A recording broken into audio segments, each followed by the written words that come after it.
In reflexology, the medial arch of your foot is just like your spine in its shape if you were to stand profile and we looked at how your back curves in.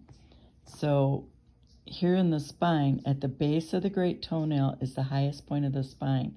That's the atlas. Sometime you'll see a little callus right there. Right where the toe bends, right here, is the axis. The axis is how you turn your head from side to side.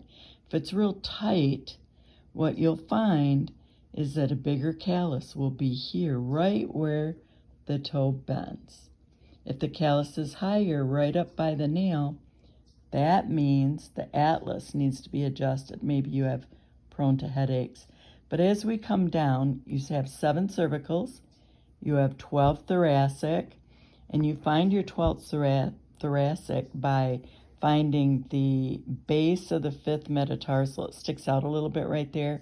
Right where it dents in, you draw a line across, and you come right to the 12th thoracic and the 1st lumbar.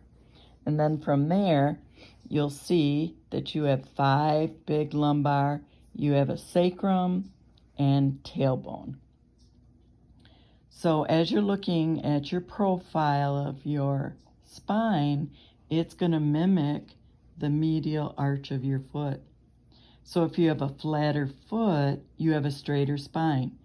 If you have the high arch, you have a big sway in your back.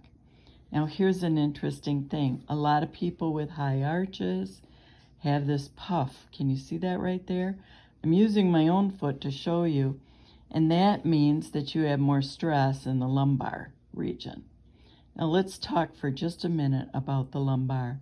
Emotionally, the lumbar is all about how you are with your finances, financially supporting yourself, as well as could be a relationship to someone close. So take a look at think about when you have low back issues. We see this a lot at tax time. We see it when people are going through a divorce or a job change, job loss. Anytime there's finances involved, you'll see this puffier. But here's the other thing. It's usually kind of red when it's puffy and your back is really bothering you. So if it's puffy and not uncomfortable when you press on it with your thumb, it's doing okay. But if it's really tender or your back is bothering you, that's a sign you could be going through some financial issues or issues with a relationship with someone close to you. So just keep that in mind. It's nothing bad at all. It's just an indicator of areas that we're working on. And so if you like these videos, please subscribe, tell your friends about it. I'd like to get better at editing and do more for you, so that'll be happening, evolving, I'm hoping here. But we talked about bunions.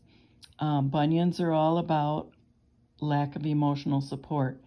Now, here's a thing I'd like to tell you is you could be a very hard worker and not have a bunion. It just means that you're better at balancing, taking care of yourself. When you get out of balance, the bunion will form because all you're doing is taking care of everybody else and feeling a lot of responsibilities. So hopefully this will progressively show you more about the emotional body. And we start with the arch because that's your central nervous system. It affects everything else in the foot and in your body. So stay tuned. If you like these, please subscribe, tell your friends about it. Give me a thumbs up and let me know you're enjoying this. I'd love to hear comments as well, and I'll continue on as I learn more and more about how to use these videos. Thank you. Take care. God bless. Bye-bye.